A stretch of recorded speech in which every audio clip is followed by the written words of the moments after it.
There was a point when Emperor Palpatine's Galactic Empire seemed like the most unstoppable force in the galaxy.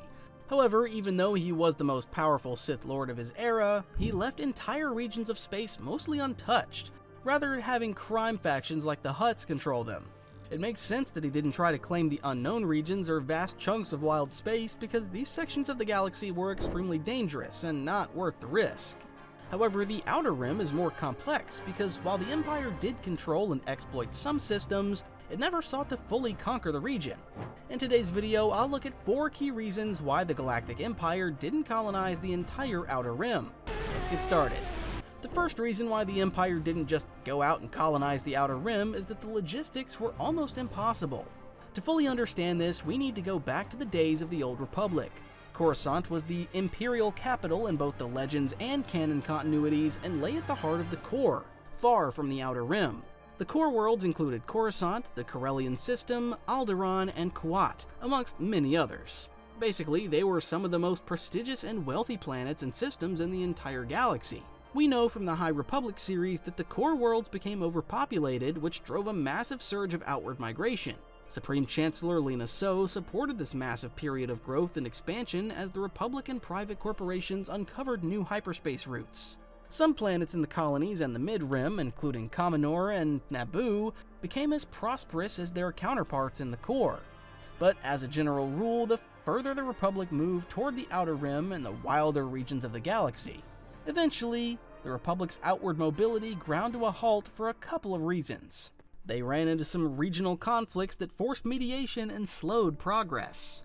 Then there was the Great Hyperspace Disaster that saw Chancellor So close entire hyperspace lanes for a significant period of time, and effectively ended the Republic's mass expansion. This is crucial because after the dissolution of the Republic, the Empire basically inherited its member worlds. It was extremely difficult for the Empire to conquer the Outer Rim because of its distance from the core. Remember, Imperial military strategy evolved in this period from the full-scale war footing of the Clone Wars to a system of fear and suppression.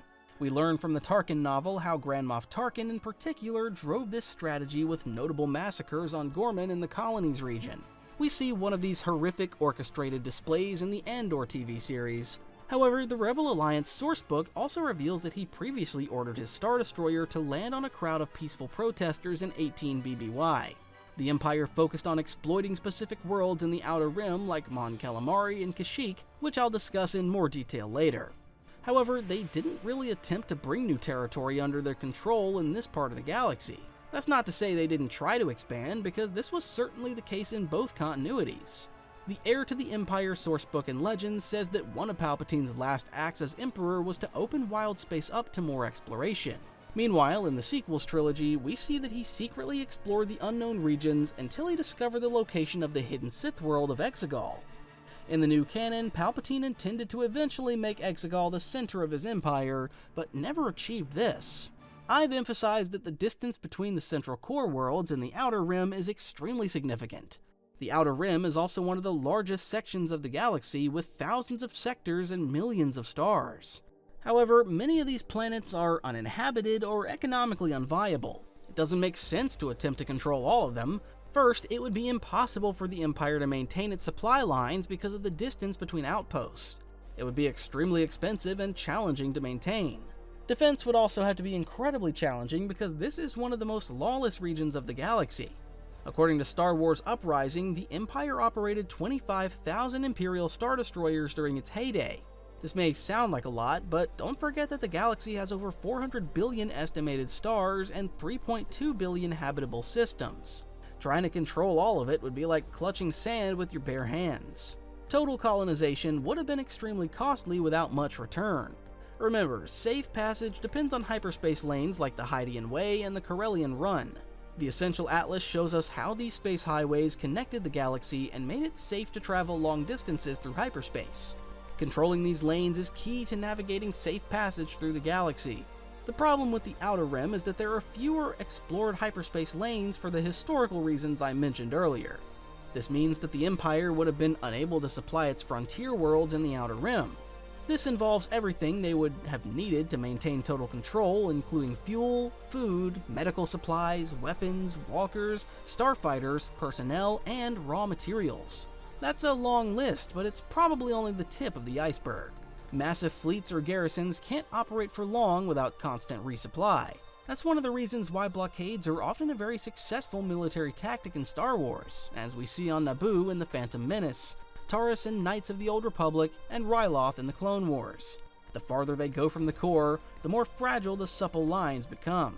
A distant garrison in the Outer Rim might depend on multiple hyperspace jumps and relay points just to stay operational.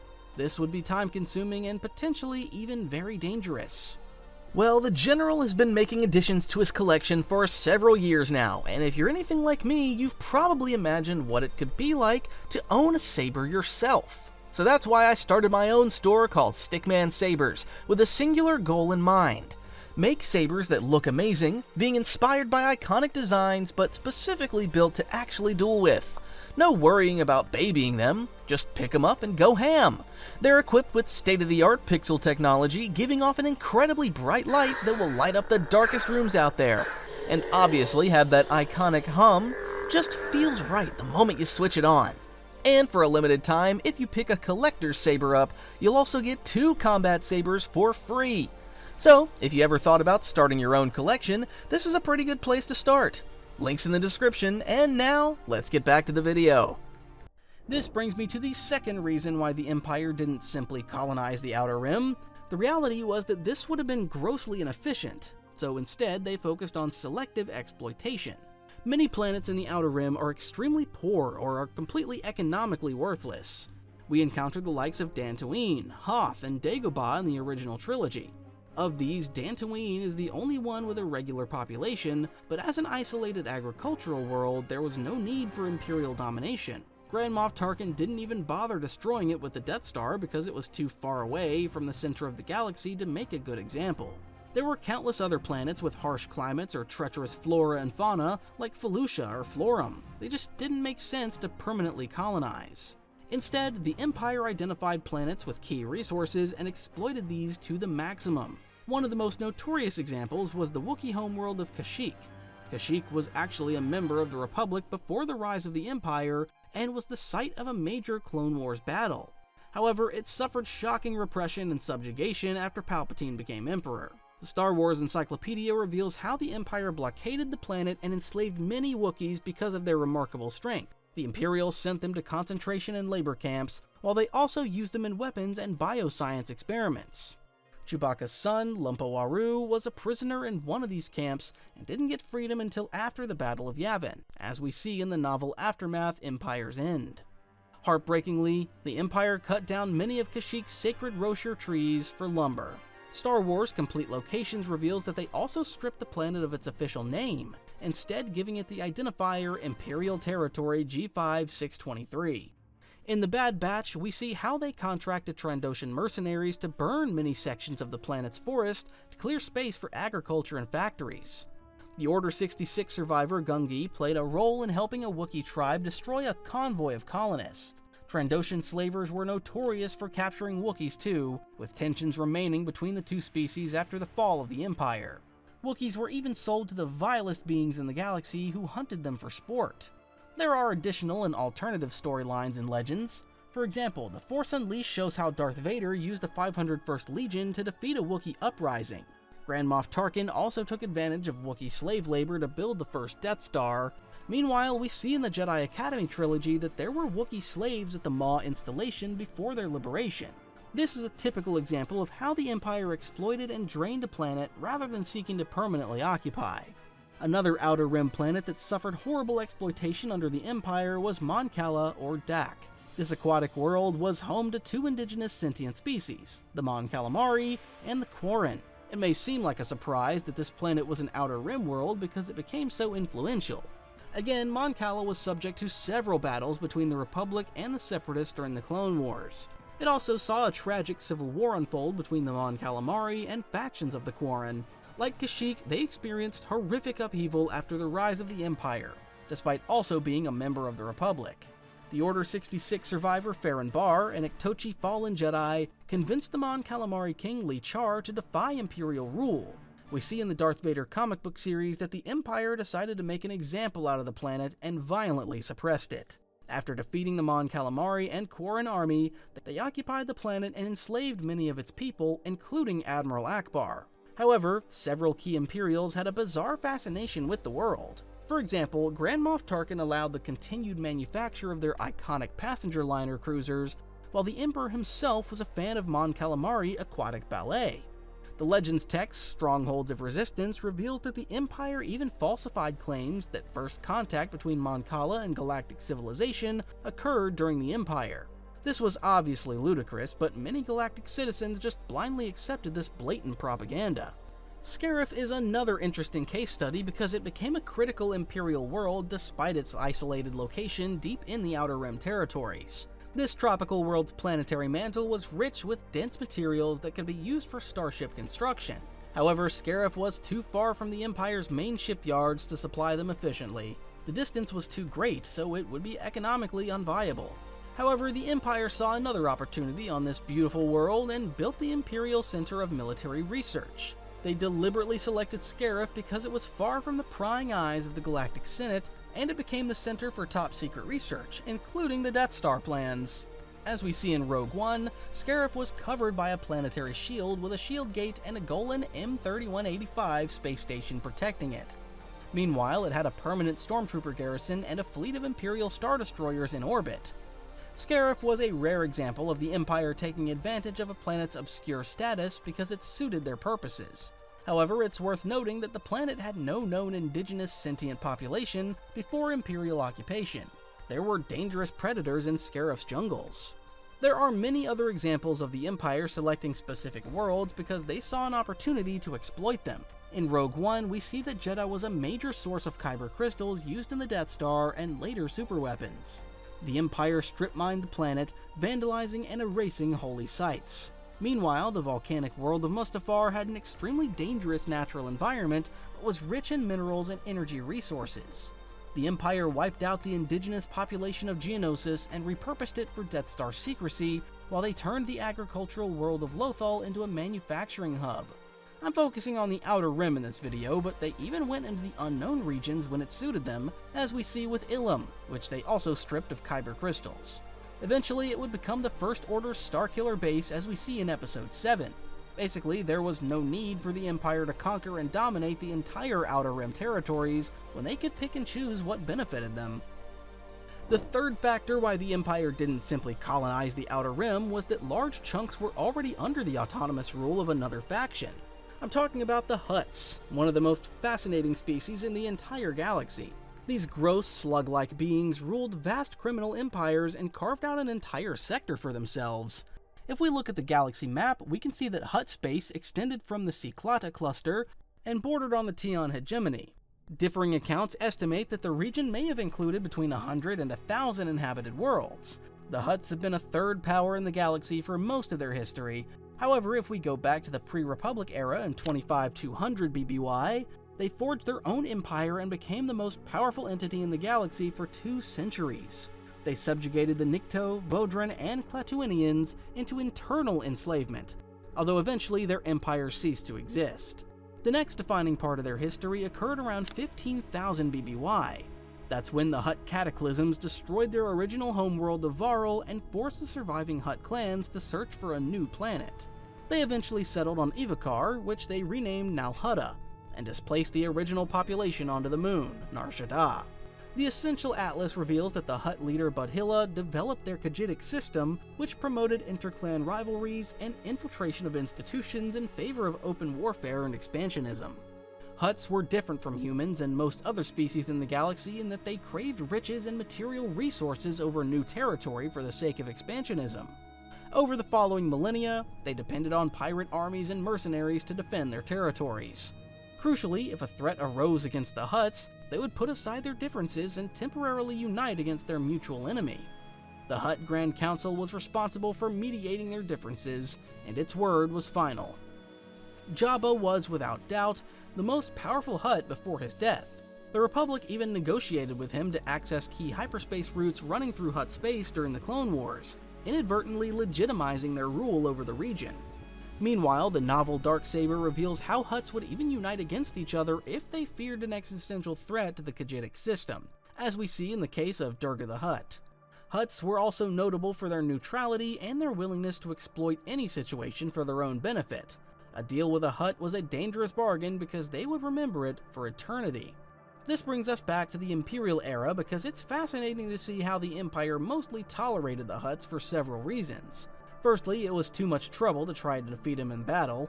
There's absolutely no doubt that the Empire could have crushed the Hutts if it came to open warfare, but it would have come at a great cost. The last thing the Empire wanted was another long-term war, and the Hutts didn't represent a threat because they weren't expansionist by nature. Many Imperial officials in the Outer Rim would likely have been resistant to fighting the Hutts because they were on their payrolls. The insidious Hutts could also make life incredibly difficult for the Empire by sabotaging key economies, supply lines, and corporations across the galaxy. They also had access to some of the most notorious bounty hunters, including Boba Fett and IG-88. It was actually Jabba who introduced Boba to Darth Vader. The Essential Atlas reveals that the Imperial Moff Sarn Shield was officially in charge of Hutt space, but the crime families totally disregarded his decrees. There were attempts to subjugate and diminish the Hutt rule, but they ultimately failed. For example, in Legends, they sent an Imperial task force to crack down on criminal activity on Nar Shaddaa, but a force of smugglers defeated this. Another factor was that the Hutts could do things that the Empire publicly couldn't. For example, they enjoyed protected status for much of the Imperial era in return for performing valuable services to the Empire. One major issue was the presence of pirate gangs and many other criminal organizations that threatened to wreak havoc and chaos across the more civilized parts of the galaxy. Instead, they mostly left the Hutts to police themselves and ensure that they didn't encroach on the Mid-Rim or closer to the core. Meanwhile, the novel Aftermath reveals that the Hutts allowed the Empire to operate black site prisons in their territory. At times, the Empire used the Hutts as a proxy to hire bounty hunters or to assassinate key figures.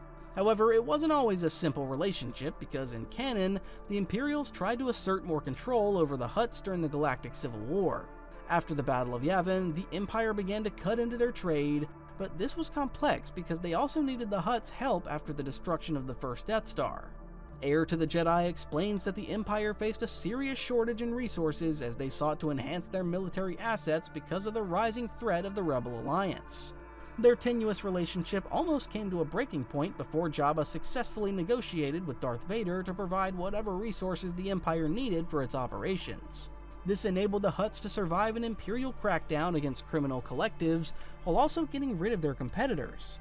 The Hutts played the long game better than anybody in the galaxy. However, we know from Star Wars Commander that the Hutts even cooperated with the Rebel Alliance when it suited their needs.